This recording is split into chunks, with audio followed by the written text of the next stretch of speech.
right, everybody, good morning, good afternoon, or good evening, whatever time it is, wherever it is that you are. Welcome once more to another video podcast of Political News Time, coming at you from the PNT Live Network.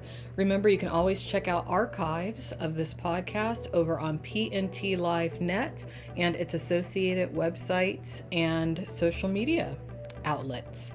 Also, remember, you can always follow me on @AlexMayersLive to get the latest on whatever it is that I'm up to. All right. So I hope all of you are having a wonderful day, a good start to your week. I most definitely am. Tonight, we're going to discuss something that I like to dub as weaponized racism. It's something that I have noticed people who are not of color actually consistently do. I've noticed them do it from since I was a little child, actually, into adulthood.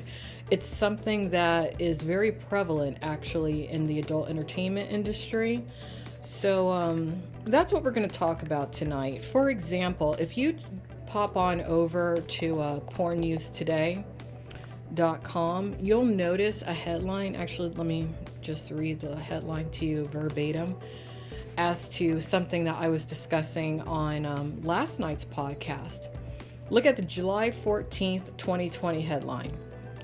Every pimp linked to the porn industry is aware of how racist wealthy white Johns are, which is what calls interracial queen Alana Evans' statements about Donald Trump into question. And this is actually an instance of weaponized racism at the hands of Alana Evans. I do not feel that the Stormy Daniels situation ever even would have gone as far as it did in the political sphere if Donald Trump and his team had been willing to openly admit how racist Donald in actuality is, especially when it comes to women and their sexual histories. Now, I'm not a mind reader, at least I will not admit to that, and I cannot tell you exactly how he thinks or how he feels. However, anyone who is a pimp or an agent or a manager or a publicist or just who has been around the adult entertainment industry for over a year, they're all well aware as to how intensely racist white American males who spend money, a substantial amount of money, on porn stars or escorts are, and how particular they are when it comes to those porn stars or escorts' sexual history, especially when it comes to whether or not they've been with people of color.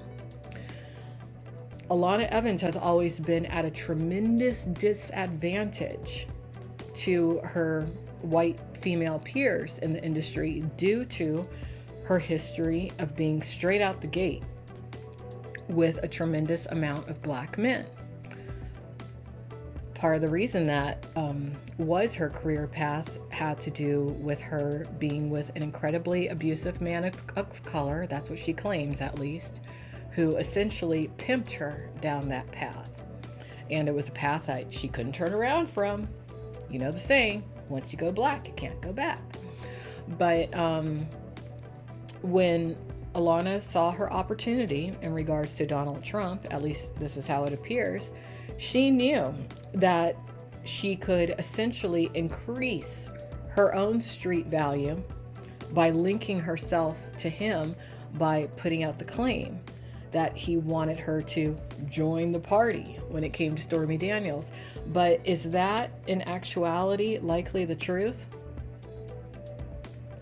From my perspective, it's highly unlikely that what she claims is true, because Trump over the years has been very particular about the types of women that he's with. And if you look at Stormy Daniels' history, Stormy Daniels is what many in the adult entertainment industry label a IR dodger. How are you going to go from an IR dodger to the queen of IR? Now, this is not something that Trump or his administration could likely ever acknowledge without coming off as seeming like they're straight up wearing those white pointy hoods.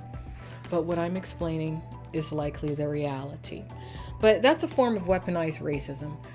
Alana, from my perspective, weaponized the fact that Donald and his administration would not want to be seen as a certain kind of sexual racist. I actually have a podcast specifically about sexual racism if you want to check that out over on politicalnewstime.com.